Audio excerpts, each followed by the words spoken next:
Hello and welcome back to Space Engineers. My name is AetherTech, and today I will be showing off my newest creation, which is the Archon class Corvette. This is, for me, a short build. I started it a couple months ago, made a revision to it, and then have spent a couple hours over the last week or two tweaking it till I got something that I consider to be acceptable. This is about 120 meters long, 40 meters wide, and 37 meters tall, or 35 meters tall. The exact specs will be in the workshop link. It is armed with 4 artillery turrets, two ventral and 2 dorsal. It has 3 assault turrets, 1 on the port, 1 on the starboard, and 1 on the ventral surface. It has a total of 8 triple small grid railgun turrets. 1, 2, 3, 4, 5, 6, 7, and 8. And then it also has 8 hextuple auto cannon turrets. 1, 2, 3, 4, 5, 6, 7, 8. 4 ventral, 4 dorsal. It is primarily propelled by hydrogen with ion backup. It has 2 jump drives, and I was experimenting with some stylistic choices, which I think turned out decently.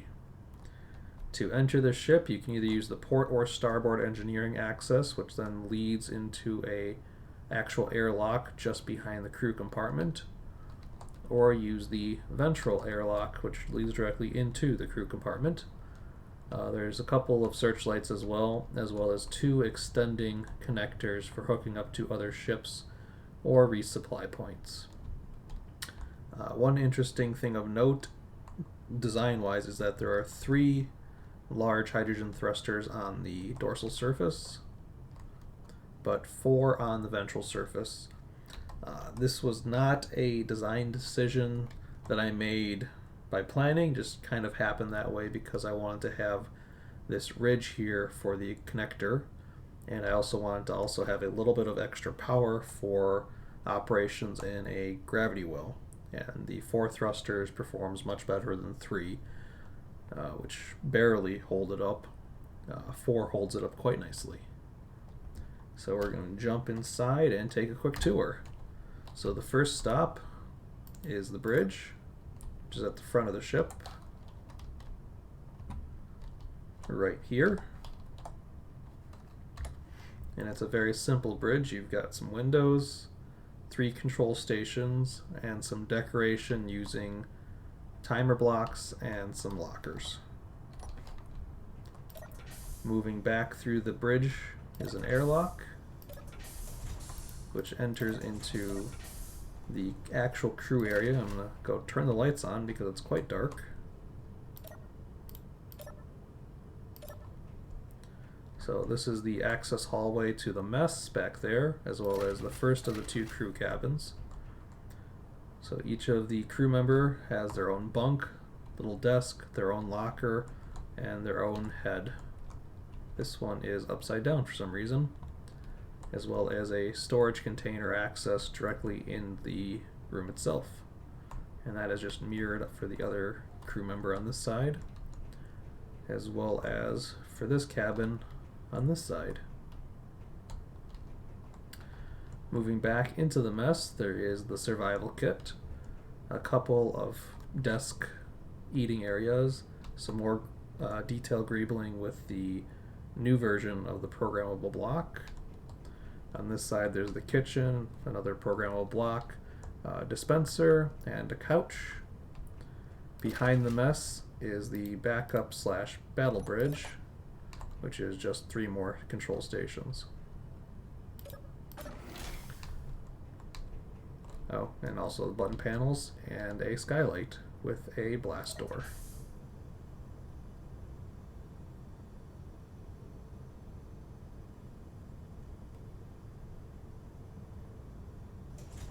Excellent. Moving down to the middle level, there is the weapon rack, as well as, and I say role play, 2 walk-in storage rooms. with access to the actual storage behind them.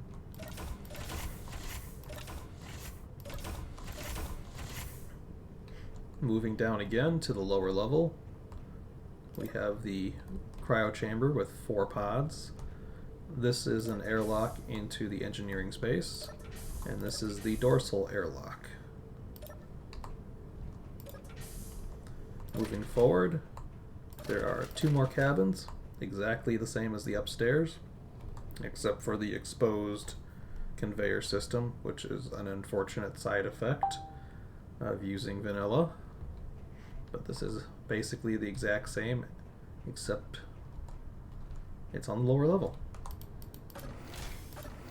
And then some more buttons to control some stuff down here. The actual engineering space of the ship is not really tuned and finished well. I just threw some random lighting in here. It is a hodgepodge collection of stuff. You've got your thrusters, you've got some generators, you've got some reactors, some storage for hydrogen, some actual, there it is, some actual storage, and it just really doesn't have any plan to it. I just hooked things up just to make sure everything worked properly. And that's about it. There's some batteries thrown around, there's some gyroscopes thrown around. Here are the 2 side entrances into this engineering space. They could be airlocks, but I just didn't get that far. And besides that, that is the interior of the ship. You can also get up to the front of the ship if you want by going through here, and this is the engineering space up front. Performance-wise, it's a vanilla ship that's not optimized. So it goes forward, it goes back. Which way am I going? Going this way. Its acceleration, I would say, is reasonable. Although it does look quite good.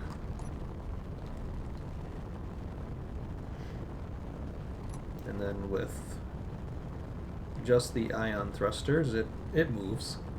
They're mostly for emergency situations or station keeping, maritime operations. But it accelerates, it decelerates, goes side to side, up and down. And that's it for the Archon Mark II class Escort and Scout Corvette. Hope you've enjoyed this video, and I will see you again next time.